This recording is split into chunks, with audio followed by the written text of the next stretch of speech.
নমস্কার। আমরা নাকি জীবনের সংজ্ঞা নিয়ে তর্ক করছি কয়েকশো বছর ধরে, অথচ প্রতিদিন ভাত খেয়ে হাঁপ ছেড়ে ঘুমিয়ে আবার সকালে যে যার কাজে ব্যস্ত হয়ে পড়ি। এই মহৎ কার্যকলাপ করতে গিয়ে কেউ একবারও ভাবে না, আরে বাপু, আমি বেঁচে আছি কি না সেটা তো একটু আগে সংজ্ঞা মিলিয়ে দেখি। বিজ্ঞানীরা যেখানে তালিকা বানাচ্ছেন প্রজনন, বিপাক, শক্তি, সংগঠন, অভিযোজন ইত্যাদি ইত্যাদি, ওদিকে টার্ডিগ্রেডরা নাক ডেকে কোটি কোটি বছর ধরে টিকে আছে। জীবন নিয়ে তাদের ভাবার সময়ই নেই, টিকে থাকে তাদের কাজ। সাম্প্রতিককালে কিছু আবিষ্কার আবার সেই সহজ সংজ্ঞাকে চ্যালেঞ্জ করে বসেছে। তাই এখন আর জীবনের কোনো সর্বজন গ্রাহ্য সংজ্ঞাই নেই। এই সমস্যাটা আসলে আমাদের ব্যক্তিগত অভিজ্ঞতার ঠিক বিপরীত। কারণ জীবনের প্রতি আমাদের উপলব্ধি তাৎক্ষণিক এবং সহজাত। আজকের দিনে দাঁড়িয়ে আমরা জানি জীবনের সংজ্ঞার বাইরেও এমন অনেক কিছু আছে। এই যেমন বলছিলাম যে টার্ডিগ্রেড, এখানে ছবিটা দেখুন, যাকে আমরা আবার বলি ওয়াটার বিয়ার। এরা প্রায় 500 মিলিয়ন বছর ধরে টিকে আছে আমাদের এই পৃথিবীতে। এদের এই যে টিকে থাকার প্রক্রিয়া, তাকে আমরা বলি ক্রিপ্টোবায়োসিস।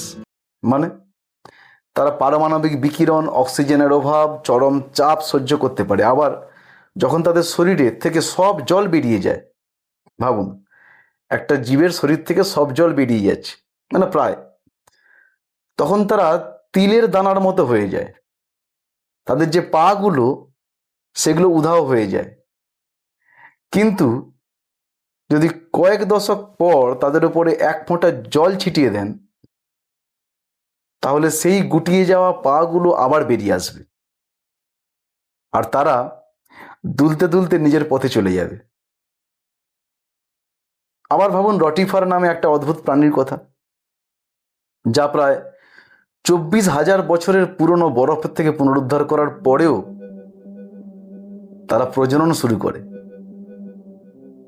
2021 সালে প্রকাশিত একটা গবেষণা, সেখানে দেখা যাচ্ছে যে সাইবেরিয়ান পার্মাফ্রস্ট, সেখান থেকে উদ্ধার করা বডেলয়েড রটিফার প্রায় 24,000, মানে 23,000 সামথিং থেকে 24,000 সামথিং বছর, মানে একটা অ্যাভারেজ 24,000 বছর।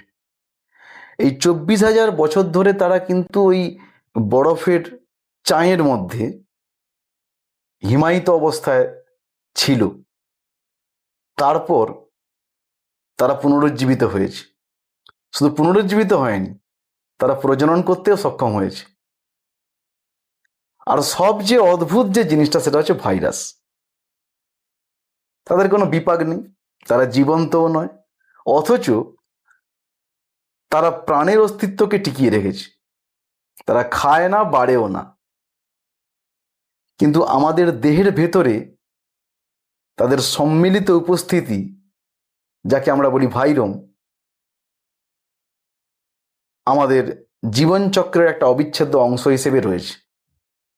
গবেষণায় দেখা গেছে যে আমাদের দেহের মাইক্রোবায়োমের মতো, মানে আমাদের যে ক্ষুদ্র অন্ত্র, বা আমরা একসঙ্গে বলি গ্যাস্ট্রোইন্টেস্টিনাল ট্র্যাক্ট, সেখানে যে মাইক্রোবায়োম আছে, বিভিন্ন ব্যাকটেরিয়া, তার মতো ভাইরমও আমাদের ইমিউন সিস্টেমকে প্রশিক্ষণ দেয়, আমাদের পরিপাক প্রক্রিয়াকে ত্বরান্বিত করে এবং সামগ্রিক স্বাস্থ্যে একটা গভীর প্রভাব ফেলে।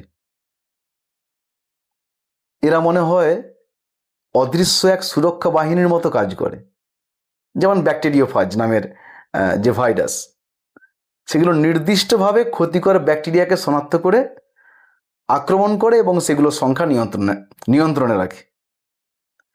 এটা একটা প্রাকৃতিক অ্যান্টিবায়োটিকের মতো কাজ করে, যা আমাদের অন্ত্রের সুস্থ ব্যাকটেরিয়াদের ভারসাম্য বজায় রাখতে সাহায্য করে, ফলে আমাদের হজম শক্তি ঠিক থাকে আর আমরা অনাকাঙ্ক্ষিত সংক্রমণ থেকে রক্ষা পাই।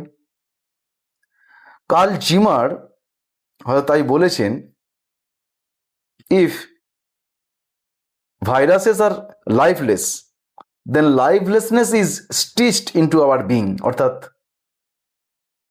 ভাইরাস যদি নির্জীবী হয় তাহলে সেই নির্জীবতা আমাদের সত্তার মধ্যেই সেলাই করা আছে বা গাঁথা আছে।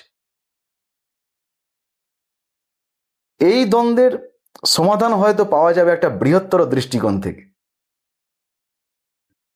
1961 সালে বিজ্ঞানী জেমস লাভলক গাইয়া হাইপোথিসিস প্রস্তাব করেন। এই তত্ত্ব অনুযায়ী পৃথিবী বিভিন্ন প্রতিযোগী সত্তার একটা গ্রহ নয়, বরং একটা একক জীবন্ত সত্তার মতো এটি আচরণ করে। জীবন্ত প্রাণীদের মধ্যে একটা সমন্বিত মিথস্ক্রিয়া সমগ্র জীবজগতের সুবিধার জন্য গ্রহটিকে রক্ষা করে। এই তত্ত্ব গায়া হাইপোথিসিস প্রথম দিকে সমালোচিত হলেও আজ জলবায়ুর পরিবর্তন এবং পরিবেশ বিজ্ঞানের আলোচনা এটা একটা কিন্তু গুরুত্বপূর্ণ ভূমিকা পালন করছে। তো আমরা যখন জীবনের অর্থকে কয়েকটা কথার খাঁচায় বন্দি করতে যাই তখন কিন্তু আমরা ভুল পথেই হাঁটি। সম্ভবত জীবনকে একটা সিস্টেম হিসেবে বোঝা উচিত, সেটা ইকোসিস্টেম হোক বা আমাদের অন্ত্রের জীবাণু সম্প্রদায়। টার্ডিগ্রেডের পুনরুজ্জীবন, ভাইরাসের নিবিড় উপস্থিতি এবং গায়া হাইপোথিসিস এ সবই জীবনের ভিন্ন ভিন্ন রূপ। শেষমেশ যেটা বোঝা গেল সেটা হচ্ছে এই যে জীবনের সংজ্ঞা নির্দিষ্ট নয়, মানে আমরা নির্দিষ্ট করে বলতে পারি না যে এটাই জীবন। এটাই হচ্ছে আমাদের জীববিজ্ঞানের সবচেয়ে বড় প্রবলেম, যে আমরা কি নিয়ে বলি আমরা নিজেরাই জানি না এখন। তো জীবনের সংজ্ঞা যখন নির্দিষ্ট নয়, বরং ওই চায়ের দোকানে ঝালমুড়ির মতো আর কি, যতবার খাবো ততবার ভিন্ন ভিন্ন টেস্ট। ভাইরাস, টার্ডিগ্রেড, রটিফার সবাই নিজের মতো করে বেঁচে আছে, আর আমরাও সেই একই দল, মহাবিশ্বের বড় সড়ো মেসের একটা প্লেটে ভাত। তাই জীবনের অর্থকে সংজ্ঞায় বা সূত্রের মধ্যে না আটকে আমাদের হয়তো এই মহাজাগতিক মঞ্চে নিজেদের অস্তিত্বকে উদযাপন করা উচিত, কারণ শেষ পর্যন্ত আমরা সবাই এই মহাবিশ্বের কোষের সঙ্গী বা সেলমেটস। নমস্কার।